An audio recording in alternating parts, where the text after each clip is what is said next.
বিদ্যাসাগরকে অপমান।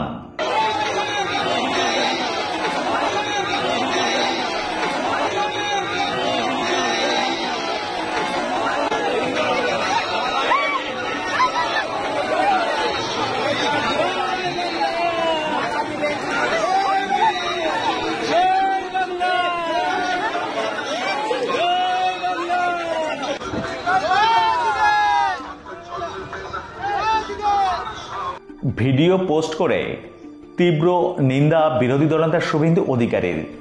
বিস্তারিত দেখুন। ঝাড়গ্রামে বাংলা এবং বাঙালির অধিকারের স্বার্থে পদযাত্রায় যোগ দেন মমতা বন্দ্যোপাধ্যায়। তারপর বক্তৃতা দেন জনসভায়। এর মাঝেই শ্রদ্ধা জ্ঞাপন করেন মনীষীদের। এইখানেই গণ্ডগোলের সূত্রপাত।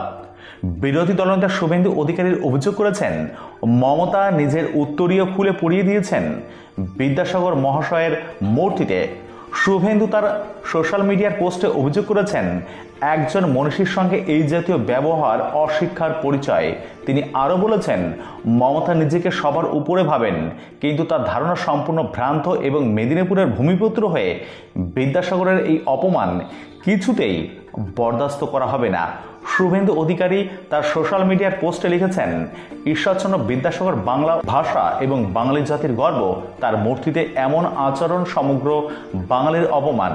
মমতার এই কাজকে কাক ও কোকিলের সঙ্গে তুলনা করেছেন শুভেন্দু।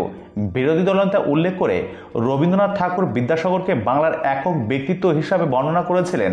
তার বিদ্যাসাগর চরিত ভাষণে রবীন্দ্রনাথ লিখেছিলেন, আমাদের এই অবমানিত দেশে ঈশ্বরচন্দ্রের মতো অখণ্ড পৌরুষের আদর্শ কেমন করে জন্ম নিল আমরা তা বলিতে পারি না। মানব ইতিহাসের বিধাতা গোপনে বঙ্গভূমির প্রতি বিদ্যাসাগরকে মানুষ করার ভার দিয়েছিলেন। শুভেন্দু এই উদ্ধৃতি তুলে ধরে মমতার আচরণকে আস্পর্ধা বলে সমালোচনা করেন।